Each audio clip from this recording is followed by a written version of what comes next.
నమస్తే welcome to NXTG news ఈనాటి వార్తా విశేషాలు. ఎన్డీఏ కూటమి ప్రభుత్వం అధికారంలోకి రాకని సంక్షేమ కార్యక్రమాలు, సామాజిక భద్రత, పెన్షన్లు నిలిచిపోతాయని వైసీపీ దుష్ప్రచారం చేసి లబ్ధిదారులు భయాందోళన సృష్టించిందని గుంటూరు పశ్చిమ ఎమ్మెల్యే గల్లా మాధవి ఆరోపించారు.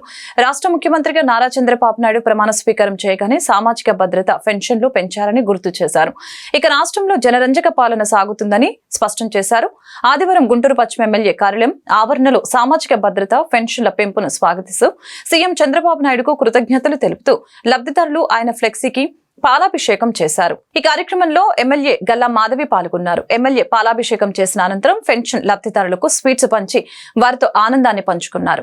ఈ మేరకు మాధవి మీడియాతో మాట్లాడారు. రాష్ట్ర ముఖ్యమంత్రి నారా చంద్రబాబు నాయుడుకి ప్రతి ఒక్కరూ రుణపడి ఉన్నారని చెప్పారు.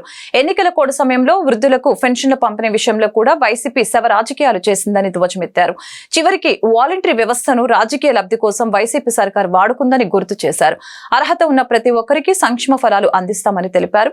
ఈ కార్యక్రమంలో టీడీపీ నాయకులు ముత్తినేని రాజేష్, చింతకాయల రామారావు, హనుమంతరావు, తన్నీరు కృష్ణ, బాలకృష్ణ, ఎన్డీఏ కూటమి నాయకులు పాల్గొన్నారు.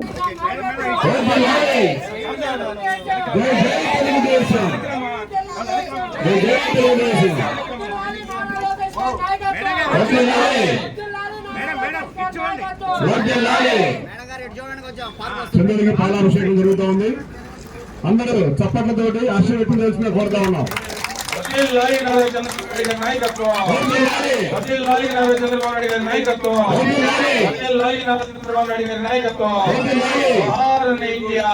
చంద్రబాబు నాయుడు గారికి ప్రతి ఒక్కరూ కూడా రుణపడి ఉన్నారు. పెన్షన్ని ముందు మీద ఎన్నో రెట్లు పెంచడం జరిగింది. 2,000 రూపాయల నుంచి ఈ రోజు 4,000 రూపాయలు పెన్షన్ పెంచడం జరిగింది. అలాగే వికలాంగులకు కూడా 3,000 రూపాయల నుంచి 6,000 రూపాయలు పెంచడం జరిగింది. అంటే ఇప్పుడు దాకా ప్రచార భాగంలో, దుష్ప్రచార భాగంలో అని చెప్పుకోవచ్చు. గడిచిన ప్రభుత్వము వచ్చి రాగానే, తెలుగుదేశం ప్రభుత్వం, ఈ కూటమి ప్రభుత్వం వచ్చి రాగానే పెన్షన్లు ఎత్తేస్తాం, ఎలాంటి సంక్షేమం ఇవ్వము అని దుష్ప్రచారాలు చేస్తూ వచ్చారు. ప్రతిదీ వాళ్ళ మనసుల్లో భయాందోళనలు నింపారు. శవ రాజకీయాలు చేయడానికి కూడా వెనకాడకుండా ఈ వృద్ధులందరినీ కూడా, లబ్ధిదారులందరినీ కూడా పెన్షన్ కోసం ఎన్నో రకాలైన ఇబ్బందులకి గురి చేశారు.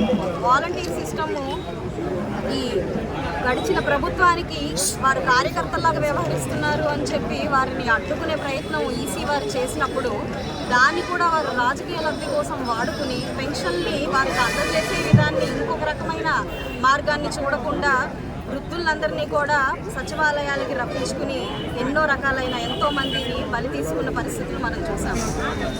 అలాంటి క్రమంలో కూటమి ప్రభుత్వం పూర్తిగా పెన్షన్లు ఎత్తేస్తుంది, పూర్తిగా సంక్షేమ కార్యక్రమాలను ఎత్తేస్తుంది అని చెప్పి దుష్ప్రచారాలు చేసి వాళ్ళని మనసులో భయాందోళన నింపడమే కాకుండా, తీవ్ర ఆవేదనలకు గురి చేయడమే కాకుండా కొంతమంది ప్రాణాలను కూడా బలిగొన్న సంఘటనలు మనం ఎన్నో చూసాం. వాటన్నిటికీ చెక్ పెడుతూ చంద్రబాబు నాయుడు గారు వచ్చి రాగానే ప్రమాణ స్వీకారం అయిన మరుసటి రోజే పెన్షన్లు పెంచే దిశగా ఆయన సంతకం చేసి ప్రతి ఒక్కరి మనసుల్లో ఆనందాన్ని నింపారు. ఆయనకు సర్వదా ప్రతి ఒక్కరూ కూడా కృతజ్ఞతలు తెలుపుకోవాలి.